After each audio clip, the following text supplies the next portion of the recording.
नमस्कार दोस्तों।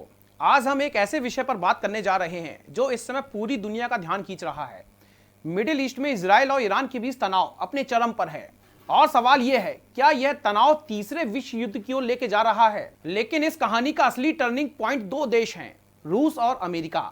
खास तौर पर रूस की भूमिका इस संकट को गहरा और शांत करने में सबसे ज्यादा अहम है। तो चलिए इस जटिल मसले को आसान भाषा में समझते हैं। 13 जून 2025 को इजराइल ने ईरान के नतांज परमाणु संयंत्र और कई सैन्य ठिकानों पर हवाई हमले किए। इन हमलों में 9 वैज्ञानिक और कई अन्य सैनिक मारे गए। ईरान का कहना है कि उसका परमाणु कार्यक्रम 1-2 साल पीछे चला जा चुका है। जवाब में ईरान ने इजराइल पर 200 से ज्यादा शाहिद 136 ड्रोन और बैलिस्टिक मिसाइलें दागी हैं। कुछ मिसाइलें तेल अवीव तक पहुंची, लेकिन इजराइल और जॉर्डन ने कई हमलों को रोक लिया है।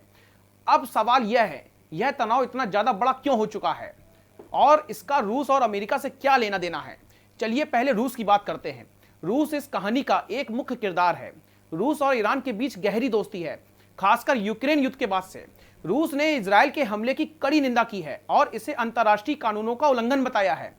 क्रेमलिन ने चेतावनी दी है कि यह हमला पूरे मिडिल ईस्ट में युद्ध भड़का सकता है। तो रूस क्यों इतना ज्यादा गंभीर है, आइए इसे 3 बिंदुओं से समझते हैं। रूस ने ईरान को S-300 वायु रक्षा प्रणाली दी है, जो हवाई हमलों से बचाने में मदद करती है। साथ ही ईरान के शाहिद 136 ड्रोन, जिनका इस्तेमाल इजराइल पर हुआ, रूस ने यूक्रेन युद्ध में भी इस्तेमाल किए हैं। अगर रूस ईरान को और ज्यादा हथियार देता है, जैसे S-400 सिस्टम या ज्यादा ड्रोन, तो यह तनाव और भी ज्यादा बढ़ सकता है। लेकिन रूस इस समय यूक्रेन युद्ध में उलझा हुआ है, तो क्या वह इतना बड़ा कदम उठाएगा? यह एक बहुत बड़ा सवाल है दोस्तों। रूस का मकसद है मध्य पूर्व में अमेरिका का प्रभाव कम करना। ईरान रूस का ऐसा दोस्त है जो अमेरिका और इजराइल के खिलाफ है। अगर ईरान कमजोर होता है तो रूस को इस क्षेत्रीय खेल में नुकसान होने वाला है। सोचिए, यह एक शतरंज का खेल है और रूस अपने प्यादों को सावधानी से चल रहा है। रूस के राष्ट्रपति व्लादिमीर पुतिन ने ईरान को संदेश भेजा है कि वह संयम बरते, लेकिन साथ ही वह ईरान का साथ नहीं छोड़ रहे हैं।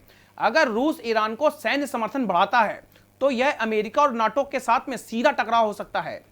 यहां पर विशेषज्ञ कहते हैं कि अगले 72 घंटे बहुत ज्यादा नाजुक हैं। अगर रूस ने एक बड़ा कदम उठाया तो यह युद्ध मध्य पूर्व से बाहर निकल सकता है। तो रूस की चाल इस संकट को युद्ध की ओर ले जा सकती है। लेकिन दूसरी तरफ एक और बहुत बड़ा खिलाड़ी है, उसका नाम है अमेरिका। अमेरिका इजराइल का सबसे बड़ा सहयोगी है। इजराइल के हमले के बाद अमेरिका ने खुलकर उसका समर्थन किया है। मिडिल ईस्ट में अमेरिका के 40,000 से ज्यादा सैनिक तैनात हैं और उसके युद्धपोत इस क्षेत्र में मौजूद हैं। अगर ईरान ने अमेरिका पर हमला किया या इजराइल पर बड़े हमले हुए तो अमेरिका युद्ध में सीधे सीधे आ सकता है। अमेरिका के 3 प्रमुख लक्ष्य हैं। अमेरिका इजराइल को हर हाल में बचाना चाहता है। इजराइल का कहना है कि ईरान का परमाणु प्रोग्राम उसके लिए बहुत बड़ा खतरा है। अमेरिका के इजराइल को F-35 लड़ाकू विमान और बंकर बस्टर, अगर ईरान जवाबी हमले तेज करता है तो अमेरिका इजराइल के साथ सैन्य कार्रवाई कर सकता है। अमेरिका ईरान को मिडिल ईस्ट में एक क्षेत्रीय शक्ति के रूप में उभरने से रोकना चाहता है। ईरान के परमाणु कार्यक्रम को रोकने के लिए अमेरिका ने पहले भी कई सारे प्रतिबंध लगाए हैं।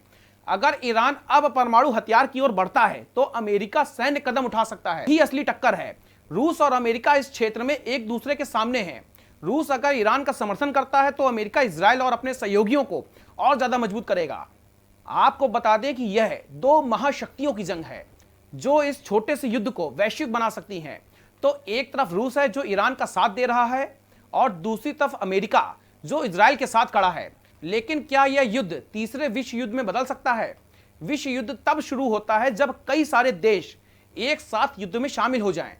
अभी स्थिति ऐसी है कि अगर रूस और अमेरिका सीधे टकराएं तो नाटो और चीन भी इसमें खींचे चले आ सकते हैं।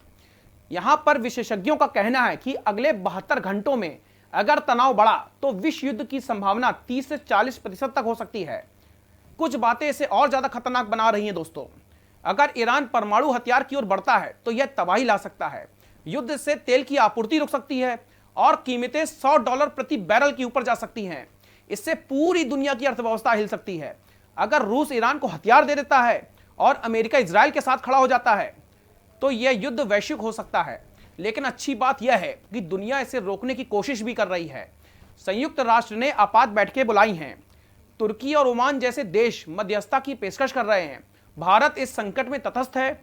भारत ने शांति की अपील की है और अपने नागरिकों को मध्य पूर्व से लौटने की सलाह तक दी है। लेकिन अगर युद्ध यहां पर बढ़ जाता है तो भारत पर भी इसका बहुत ज्यादा असर पड़ेगा, खासकर तेल की कीमतों में और हमारे प्रवासी भारतीयों की सुरक्षा पर। तो दोस्तों, यह सिर्फ मध्य पूर्व की कहानी नहीं है, यह हम सब की कहानी है। तो क्या यह तनाव तीसरे विश्व युद्ध की ओर लेके जाएगा? इसका जवाब रूस और अमेरिका की अगली चाल पर निर्भर करता है।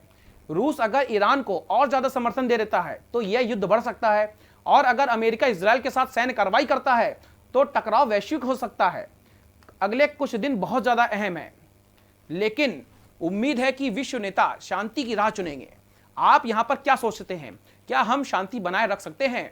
अपने विचार हमारे साथ आप साझा करिए और इस मुद्दे को समझने के लिए अपने दोस्तों से भी चर्चा करिए। धन्यवाद। नमस्कार।